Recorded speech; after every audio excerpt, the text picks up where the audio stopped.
It is August 2025, and yes, I have not posted a video in 2 weeks. I know I have been slacking. My July has been absolutely insane. Some big life changes happening here for me and my family. Not bad, good, but it did take up a lot of time and it did eat away at a lot of my video making time, and that's fine. We are moving forward, and I am super ecstatic that it's August. That means one thing: Fall Chinook Buoy 10 has opened up on August 1st, and that means we are going to be fishing the Snake in the confluence of the Clearwater and Snake River here very shortly. The opener on the 18th. Can't wait. King of the Confluence Derby this year at the Confluence, and I am extremely excited to be a part of that. So we are going to talk about one key thing that will put fish in your boat. And yes, it is utilized with these amazing super baits, just like these ones right here. Okay, super baits in the fall catch you just a ton of fall Chinook. Welcome back to another episode of Walking on Water Fishing. Today, we are gonna go over my tuna recipe for brads. We're gonna do another video after this on brads and how I like to rig up and set my hooks back. But in today's video, we are going to go over my actual recipe that I use to help me catch more fall Chinook. And I hope that if you guys try this, you will find success in it as well. I can tell you one thing for certain, and that is the guides are not out there fishing with just tuna and oil. I can promise you they are adding stuff to their tuna and oil to help keep them on the fish and make sure that their clients get fish when they go out on the water. And so we're not just going to run tuna and oil. We are going to doctor it up, and I'm going to show you guys exactly how I do that. Let's get right into it. First things first, can opener, tuna and oil. I don't really care what brand of tuna it is as long as it's tuna and oil, even though we're going to do a process here that might make you think, well, you don't really need the oil, but you actually do. So tuna and oil, we're going to open it up. Now, we're going to take the open can of tuna and we are going to strain it into the best dad in the world cup, because I am the best dad in the world. Okay, so we're going to grab the cup. We are going to drain the juice without making a mess. We're going to make sure that we're good and drained. I want the oil and the juice of the tuna separated into another container, and I'll tell you why here in just a second. Okay. Now we've got our liquid right here, and now we have a container right here in front of us. So we've strained the liquid, the oil, off of our tuna, and it is now into a cup set off to the side. Now we're going to take our tuna, okay? See how it's nice and dry, really packed down, just how we want it, okay? And we're going to dump it into our container. See those little ridges down in there? I like taking the spoon and getting that spoon and work it down in there, because tuna has fat, you guys. We're trying to get all the excess fat, all the excess residue of this tuna, and we're trying to get it into our container, and that's kind of the goal behind what we're doing here, okay? So we got our tuna into the container. Super simple, super easy. Now, we have our tuna and oil in here. What I'm simply going to do, since this has been soaking in oil, that oil is already kind of soaked into that fish a little bit. And so we're going to separate the actual tuna juice from the oil itself. Why? Because we're going to add our own oils on top of the oil that is already there, so that that scent absorbs into this fish a little bit better. So what we're simply going to do, we're going to remove the oil. We're going to dump it into the sink over here, whatever, another container, okay? I'm just slightly putting my spoon down ever so slightly under, so the majority of that oil floats into the spoon, and then I'm discarding it off to the side, okay?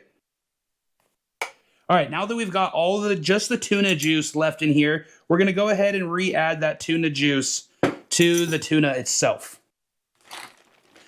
Now onto the bread and butter, baby. Okay.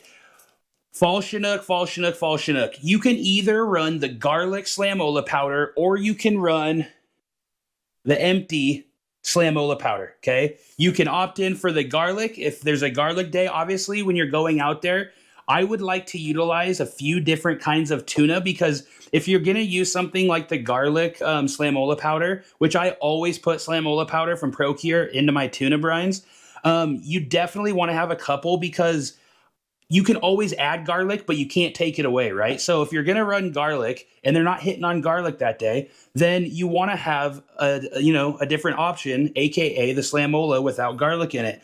But in today's process, we're going to use the garlic because I have a full one right here. And honestly, you guys, garlic is absolutely amazing for fall Chinook. The water's warmer. It's summertime, moving into fall, but it's not late fall yet. And so the water and weather is still pretty warm. And when the weather warms, garlic absolutely starts putting on the clinic for Chinook salmon. So what we're going to do here is we're just going to take the lid off. Okay, just going to take the lid off. And I'm just going to give it a nice dusting over the top of the actual tuna. Okay. Perfect. I like my tuna to have a nice dusty coat over a pretty thick liberal layer. Then we're going to move in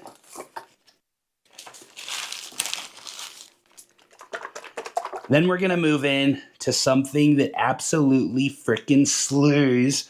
And there's a bunch of different kinds of these, a bunch of different brands, but a little anise and krill goes a long ways in your tuna. And this isn't just hearsay. This isn't guessing. This absolutely dominated for us last year. We went through days where we were boating tons and tons of fish. And so I attest a lot of it to my tuna brine itself, as well as, Brad super baits, because these amazing super baits filled with that tuna obviously get the job done. So now that we have tuna, our tuna juice, anise and krill, and some slamola, we're going to finish the process off with some salt. And I add the salt to absorb a little bit of that liquid. And so, also, I know slamola has bite stimulants in it, but the reason I add salt to mine is I fish a little bit higher up in the Columbia River, as well as into the Snake and the Clearwater River. Those fish are absent of salt for a very long time, and they live in the salt for the majority of their life. And so when you're absent of salt, in my mind, how I process it is the instincts of those fish, once they get a little bit of that salt, really start to kick in. And if I was a fish absent of salt for a very long time, I would think to myself, man, that does smell good. It smells salty. It smells like the ocean. Let's go over there and snack on that. So now that we've got salt, slamola powder, anise krill, and the tuna juice back in our tuna, we're going to mix it up.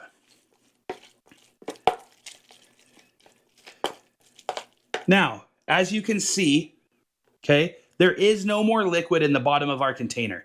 We put all the liquid back in here from the tuna juice itself after removing that oil, okay? And the reason we did that is because that juice of the actual fish that it's been soaking in, that water, whatever, holds a lot of scent and holds a lot of flavor, okay? And so we took the salt, the slamola, and the anise and krill, and we made that liquid reabsorb into this tuna, and now this tuna is absolutely ready to go out and kill fish, fall Chinook specifically. And so whether or not you're fishing at Buoy 10, the Columbia River, or the Snake, or the Clearwater, and beyond, and you're using Brad's super baits, or Yakima super baits, or spin fish, so on and so forth, then this tuna brine is the tuna brine for you. And I'm telling you guys, if you have a few different batches and you have not tried the anise krill, salt, and slamola, you are missing out. And I'm telling you, it will be a producer on your boat. God bless you guys. Thank you so much for tuning in to this episode of Walking on Water Fishing. Many more fall Chinook fishing videos to come. We are going to be up on the Snake and the Clearwater River very, very soon for many, many days. And I cannot wait. Salmon, steelhead, and beyond, baby. God bless. Catch you in the next one.